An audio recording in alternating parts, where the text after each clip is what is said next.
नमस्कार, श्री स्वामी समर्थ। तर बघा मैत्रिणींनो, आपण आजच्या व्हिडिओमध्ये ब्लाऊजला गोट कसा लावायचा आहे हे बघणार आहोत। तर इथे बघा, बरोबर शोल्डर व्यवस्थित कट जॉईन करून घ्यायचा आहे। धागा जरी असेल तर तो कटिंग करून घ्यायचा आहे।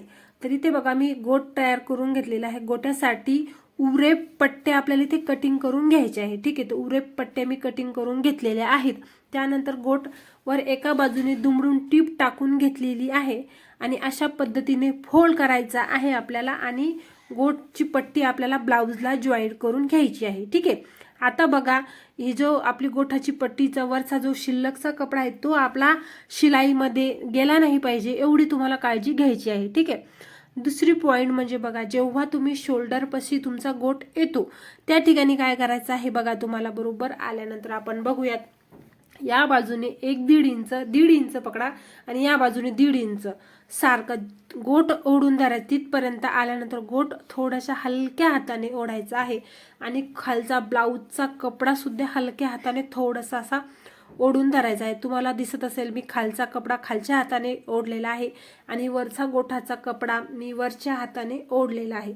अशा पद्धतीने गोट जॉईन केल्यानंतर काय होतं, व्यवस्थित तुमच्या ब्लाऊजला फिनिशिंग येते, अंगामध्ये तुमचं शोल्डर सुद्धा उतरत नाही।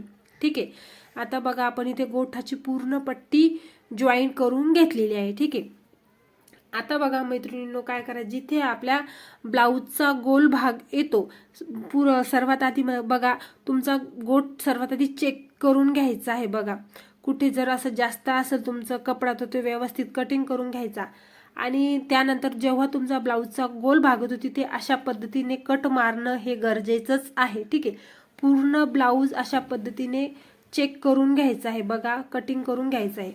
हे कट मारताना शिलाई कटिंग होऊ द्यायची नाही, एवढं मात्र काळजी घ्यायची आहे। ठीक आहे, आता बघा, त्यानंतर काय करायचं, ही जे गोट आहे तो फोल्ड करायचा आहे।